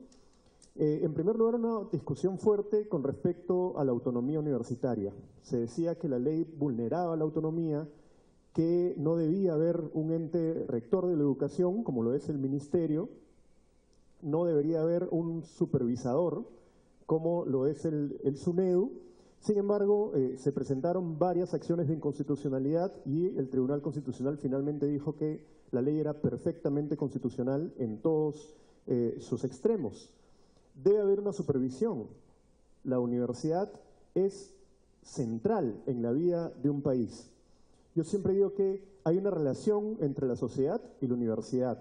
una relación entre el tipo de sociedad que queremos construir y el tipo de universidad que queremos. El modelo actual, bueno, que ha ido variando, se ha ido flexibilizando, pero que sobre todo en los 90 era un modelo neoliberal, de libre mercado, sin ningún tipo de regulación, se condecía con una universidad sin ningún tipo de regulación, donde los rectores hacían lo que querían, sin ningún tipo de fiscalización. Hoy día se aboga por una mayor presencia del Estado, por un fortalecimiento de las instituciones y también por una mayor supervisión de las universidades. Este fue un tema en el que logramos ganar, digamos, porque había muchas presiones, no se quería desactivar la Asamblea Nacional de Rectores. De hecho, el SUNEDU tuvo dificultades con la Asamblea Nacional de Rectores el primer año de la implementación, y eso también los retrasó un poco. El segundo tema que se discutió bastante fue el voto universal. Uno de los argumentos que se daba es que con este voto se iba a politizar mucho las universidades, iba a haber populismo, iba a haber mucha presencia de Sendero Luminoso, entre otros grupos, y creo que eso no ha ocurrido. Además, me parece que era más fácil algún tipo de manipulación cuando eran asambleas pequeñas las que decidían quiénes iban a ser las autoridades. Cuando ya es toda la comunidad universitaria es mucho más difícil. Y ya hay una obligación de presentar propuestas, presentar planes, generar debates, y se involucra a los estudiantes en la política universitaria de una manera que a mí me parece totalmente saludable. Implementamos también el vicerrectorado de investigación, que me parece que ya todas las universidades lo han implementado, hasta donde sé solamente había una universidad en rebeldía, no sé si sigue, que era la San Luis Gonzaga de Ica, pero han ido implementando este vicerrectorado que me parece positivo. Y en este tema, en el que no logramos avanzar todo lo que algunos queríamos, era en mantener o no el lucro en la educación superior universitaria. Varios decíamos que se tenía que derogar el decreto 882, que podían haber universidades sin fines de lucro y universidades públicas. Sin embargo, no teníamos los votos para hacerlo. Y por eso yo remarcaba que ganamos solamente con 56 votos. Si hubiéramos puesto como un elemento no negociable eliminar el decreto, no teníamos los votos y no había ley universitaria. Ese es un hecho concreto que teníamos que aceptar. Me dicen que me quedan 5 minutos, es bien poquito. Bueno, sí, ¿no? Bueno, yo creo que hay que felicitar al SUNEDU, sí hay avances muy importantes, la tarea que han tenido ha sido muy difícil, es una entidad muy nueva, muy reciente, que ha tenido primero que organizarse internamente y después lidiar con una situación bastante compleja en las universidades. Ya se ha dicho aquí, ¿no? 142 universidades públicas y privadas, hubo una proliferación además de universidades, algunas que se crearon sobre otras con su presupuesto y con su infraestructura, como el caso de la Universidad de Tayacaja, el caso de la Universidad de San Juan del Lurigancho. Había que lidiar con un problema de calidad, con el problema del nombramiento de los docentes, porque muchas universidades prácticamente no tenían docentes nombrados y ese es también un requisito. Hay problemas pendientes, lo ha dicho el congresista Ceballos, el tema de la fiscalización. Cuando citamos a la SUNAT para hablar sobre el problema de la Universidad Garcilaso de la Vega, le preguntamos cómo hacían ellos para garantizar que no se le dé la vuelta a la ley. Es decir, que una universidad que dice que no tiene fines de lucro y como tiene beneficios tributarios tiene que responder al Estado, lo que hace es no cobrar utilidades como una sociedad, sino ponerse un sueldo de 2 millones de soles, ¿no? Es una cosa increíble. Y en la SUNAT nos dijeron que el parámetro era medirlo con otras universidades o con los niveles internacionales. Bueno, ni el rector de Harvard gana al año lo que gana el rector de la Garcilaso al mes. Y cuando le dijimos eso a los funcionarios de la SUNAT, nos decían que bueno, que era información reservada. Entonces, ojalá se pueda hacer algo porque ese es un tema bien importante. He visto algunas dificultades con algunos extranjeros que vienen a estudiar al Perú. Directamente un caso de una estudiante mexicana, un estudiante ecuatoriano de posgrado, que cuando terminaron sus estudios de posgrado en el Perú tenían dificultades para convalidar su pregrado en su país. Entonces, son pequeñas dificultades que hay. Está el debate sobre la jubilación de los docentes a los 70 años, que se ha presentado como un tema muy de fondo, pero según sé, solamente el 5% de los docentes pasa de los 70 años y solamente algunas universidades tienen esta dificultad en mayor medida, como la Universidad de San Marcos. Hay otras posibilidades como los docentes extraordinarios que pueden dar salida a este tema sin que haya un cambio en la legislación. Finalmente hay un debate sobre los créditos. Han habido también algunas preocupaciones ya en estudios superiores como en el doctorado, por ejemplo, de que haya que haya poca flexibilidad en cuanto a los créditos, porque en otros países, en el ámbito internacional, hay otra lógica para llevar este tipo de estudios. Entonces, eso es un tema también que se quedó en la discusión. Pero yo creo que el problema está básicamente en la cancha del SUNEDU, que repito, está haciendo un buen trabajo, porque al final son ellos los que hacen el licenciamiento, son ellos los que van a garantizar la supervisión, son ellos los que van a garantizar los altos estándares de calidad. Y el Parlamento tendrá que tener una labor de fiscalización también de las universidades y de la propia SUNEDU para ver que todo eso se esté llevando de la mejor medida. Bueno, muchas gracias. Bien, rapidito entonces pasamos al señor Ricardo Cuenca para su intervención, su exposición. Señor Cuenca, por favor. Muchas gracias, muy buenos días. Quiero empezar agradeciendo mucho la invitación al congresista Vicente Ceballos. Durante el tiempo, como mencionaba Sergio, que acompañé junto con otros colegas la discusión de la ley en el Congreso, fui testigo del compromiso y del interés del congresista Ceballos por el tema, así que cuando recibí la invitación, por supuesto que mi participación estaba asegurada desde mi parte para poder contribuir a la discusión. Saludo además a los congresistas a Montenegro y de Belaunde, y claro, a mis colegas Carlos Noboa y Sergio Tejada. Yo quiero solamente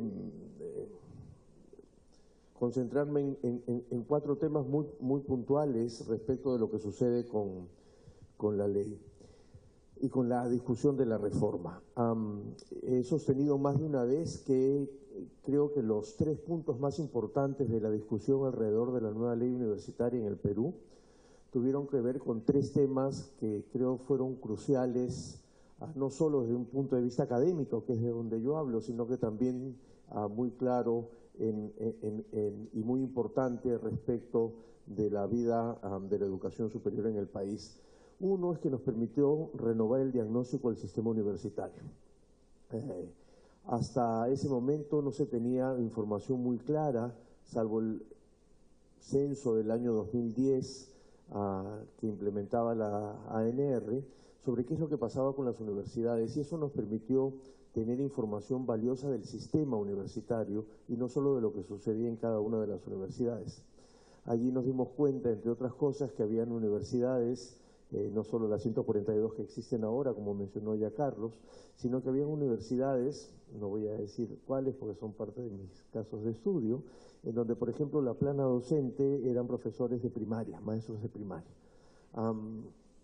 Y claro, los maestros de primaria me merecen todo el respeto, pero son formados para ser maestros de primaria y no maestros docentes universitarios. Y así como esos detalles ocurrieron muchas cosas que nos permitieron afinar este diagnóstico universitario, pero sobre todo afinar el diagnóstico universitario respecto del papel de la universidad en el desarrollo del país, y eso ha sido mencionado ya por el congresista Ceballos y la congresista Montenegro. Por ejemplo, empezaron a surgir una cantidad de estudios muy importantes respecto a la relación entre la movilidad social y la educación superior, entre la inclusión social y la educación superior, entre si efectivamente la universidad y el credencialismo que acompaña a la universidad es todo la promesa efectivamente se estaba cumpliendo o no. Y entonces eso ayudó al país a tomar, creo yo, un conjunto, o espero, de decisiones. Un segundo punto fundamental en el marco de esta discusión fue la resignificación de algunas categorías. Y una de ellas, que probablemente es la más importante, tiene que ver con el tema de la calidad de la educación superior y particularmente de la calidad de la universidad. Sin esta discusión, probablemente aquello que Sergio Tejada ha mencionado muy bien, la idea de la regulación no tenía ningún sentido. Muchas de las intervenciones de algunos de ustedes tienen que ver directamente con esa discusión. Hay una directa respecto de la pregunta sobre qué es calidad, pero también sobre quién es el que defiende que una pensión suba o que, o que aparezca un nuevo pago o un incremento en algunos de los pagos. Todo esto de la regulación de la calidad solo fue posible a la hora de definir y tratar de buscar algunos temas respecto de la calidad.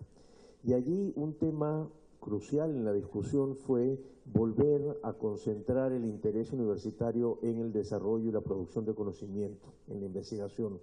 No solo por la creación del viceministerio, sino el regreso a obtener el bachillerato en el Perú a través de algún informe de investigación, a estimular a los profesores que puedan hacer la investigación, saber que el Estado tiene que invertir en investigación en las universidades públicas, y entonces la idea de calidad empezó o intentó buscar resignificarse también en términos de investigación y de academia, y no solo en la fabricación casi automática de profesionales que se inserten de manera más rápida y, entre comillas, exitosas en el mercado laboral.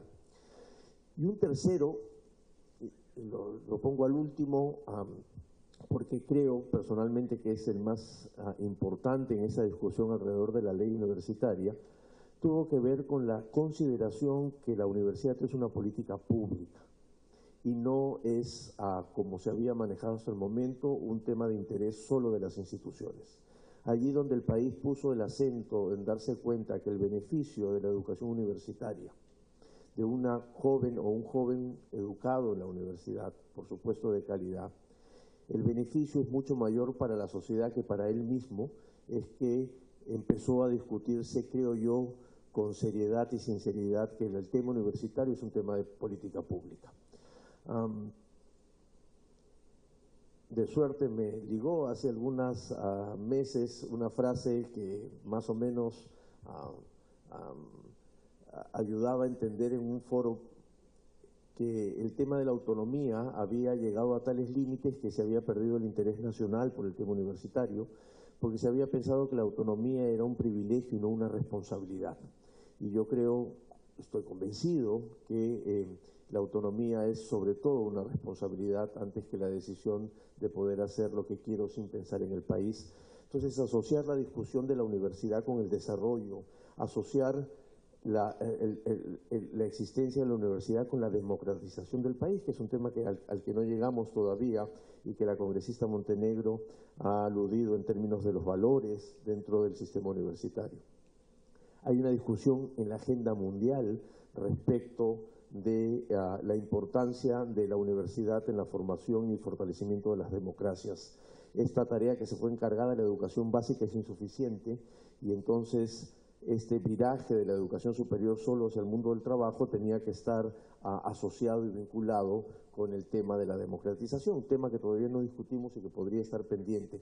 ¿Cuánto el sistema universitario ayuda también a formar mejores ciudadanos que ayuden a fortalecer la democracia? Estos tres temas, y acá paso al segundo, tuvo consecuencias directas en las leyes, no solo la ley universitaria, sino la modificatoria de la Ley General de Educación en algunos artículos, la ley de institutos, que permitieron tener un marco normativo en donde moverse. La ley universitaria, tan complicada y tan peleada como bien ha comentado a Sergio, tiene o tuvo, entre otras cosas, la posibilidad de generarles espacios a las universidades, sobre todo públicas, para que puedan pensarse nuevamente. Y es por eso que, como Carlos lo mencionó, el reglamento de esa ley universitaria termina siendo ese estatuto. Y allí donde las universidades tuvieron la posibilidad de generarse un espacio para repensar su universidad, en el marco, por supuesto, de la ley, era que podía funcionar. También hubo nuevas arquitecturas institucionales, la creación de SUNEDU. Voy a hablar poco de la SUNEDU porque voy a ser poco objetivo si hablo. Yo fui el que más defendió su creación, participé en la elaboración de su reglamento, así que las cosas malas también son un poco mi responsabilidad. Pero lo tercero que se generó fue una gran cantidad de expectativas alrededor de esto, y creo que eso es importante, expectativas en los estudiantes y expectativas en lo que la sociedad necesita, que no debemos dejar. Voy terminando con algunos tres puntos que creo que son avances importantes y algunos pendientes que propongo para la discusión. Van más o menos de la mano, medio dialéctico el asunto entre avance y pendiente. Yo sé que hemos tenido en los últimos meses propuestas de discusión en la Comisión de Educación del Congreso para tratar de modificar asuntos específicos de la ley, ¿no es cierto? El caso emblemático de los últimos tiempos ha sido los 70 años de edad para la jubilación de los profesores universitarios. Y no porque eso no sea importante, lo que me animo a decirles es que tenemos que pensar en una mirada integral de la reforma de la educación superior. La modificación de un artículo de la ley no va a cambiar la realidad universitaria. Así como la única ley universitaria va a cambiar toda la realidad, y por eso que se necesitan que esto venga acompañado de más temas. Entonces, si bien es cierto hay un avance, hay un reto importante en que tenemos que comprender el tema de la educación superior como un todo y desde esa perspectiva integral pensar que las modificaciones son para objetivos superiores y no para asuntos muy puntuales. Un segundo punto tiene que ver con la manera de producir cambios que sean planificados. No habían pasado 4 meses y en una entrevista me dicen, ya ves que la SUNEDU no funciona, y le dije, bueno, van 4 meses, si la regulación de la calidad y las condiciones básicas no funcionaron en muchos años, efectivamente en 4 meses nos vamos a empezar a notar los primeros cambios. ¿Por qué? Porque esos cambios tienen que ser planificados y yo creo que una muy buena tarea desde el Congreso, por supuesto que en asociación con el Ejecutivo, es tener un plan en esta reforma, saber que esto es un proceso de largo aliento y que en este proceso hay etapas que vamos a ir avanzando y hay hitos que se tienen que ir avanzando. Tercero, y eso tiene que ver mucho con ustedes, es alimentar esta resignificación de categorías, esta idea de autonomía, discutir esta idea de autonomía. La idea de autonomía universitaria fue creada a principios del siglo XX en un contexto histórico muy particular. Y quienes provenimos de las ciencias sociales sabemos que las categorías sociales no son escritas en piedra, que al contrario son dinámicas y por lo tanto se necesita darle un significado nuevo en el que ustedes directamente pueden aportar. Al propio tema de calidad, yo sé que los rankings son la manera como uno vuelve número una idea de calidad, pero también estamos todos convencidos que en esos rankings o en esas cantidades de publicaciones indexadas en Scopus no se reduce la complejidad del tema de la calidad. Bueno, es nuestra tarea darle el significado. La calidad, más que una definición, es una decisión. Y allí donde nos pongamos de acuerdo sobre qué es calidad, es que podemos empezar a trabajar en ello. Termino con 3 pendientes que voy a seguir discutiéndolos desde el principio y que creo que son fundamentales para el éxito de la reforma y que podrían empezar muy pronto a implementarse. El primero es la articulación del SAC, del Sistema de Aseguramiento de la Calidad. La SUNEDU va a tener éxito y va a lograr todos sus objetivos allí cuando esté integrado en un sistema de aseguramiento de calidad. Quiero decir, la necesidad de terminar de reformar aquello que la ley dice, además, que tiene que ver con el sistema de acreditación. Se hicieron intentos, tenemos que continuar con esos intentos porque licenciamiento sin acreditación no va a terminar de lograr, o con ello no se va a terminar de lograr todo lo que estamos esperando sobre el sistema de aseguramiento de la calidad.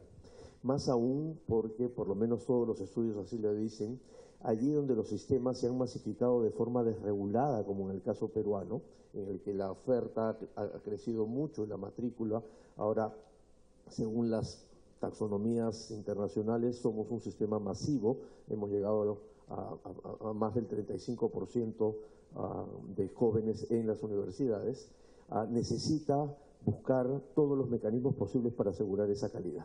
Y entonces licenciamiento sin acreditación no va a ser posible lograr todo lo que se quiere. Va probablemente correr el mismo riesgo que corrió la acreditación, a la que le dieron mucho más tareas que para las que originalmente fue creada. Faltaría una tercera pata del sistema de aseguramiento de calidad que tiene que ver con la auditoría académica, pero también es verdad que esto funciona mejor en sistemas mucho más estables. Un segundo punto tiene que ver con la ley del docente universitario, que no se pudo discutir del todo en la ley universitaria porque una de las cosas que aprendí es que las ideas iniciales hay que ir manejándolas en función a cómo se consiguen poder aprobar cosas, pero la ley del docente universitario, sobre todo de la universidad pública, resulta fundamental para generar no una idea meritocrática de organización de la sociedad, pero sí de procesos internos que permitan estimular un conjunto de desarrollo profesional. Y finalmente, si allí donde el punto más importante desde mi perspectiva era que el tema universitario se volvió un tema de política pública, la creación de un viceministerio de Educación Superior termina siendo fundamental para poder hacerlo. La Dirección General de Educación Superior Universitaria del Ministerio de Educación hace los mejores esfuerzos por tratar de sacar adelante políticas públicas, pero la envergadura del encargo es tal que se necesita tener los mayores niveles posibles dentro de la arquitectura del Estado para poder trabajar. Salvo el Perú, en Sudamérica somos en Latinoamérica de los pocos países que no tenemos un viceministerio o secretaría o subsecretaría, según las estructuras de los países, sobre el tema de educación superior. Si queremos tomar en serio que el tema universitario es un tema de política pública, si el tema de institutos, y ya lo decía el congresista Ceballos, es un tema de la formación técnica de materia de política pública, no podemos sostenerlo solo con esta arquitectura institucional. Tenemos que avanzar hacia tintas nuevas que permitan viabilizar la ley. Yo estoy seguro que cada vez se asienta más, pero también estoy exigiendo muchas cosas más de la ley, y para que cumpla con su promesa de tener una mejor universidad necesitamos acompañarla. Cosas más de la ley, y para que cumpla con su promesa de tener una mejor universidad necesitamos acompañarla con algunos otros procesos. Muchas gracias.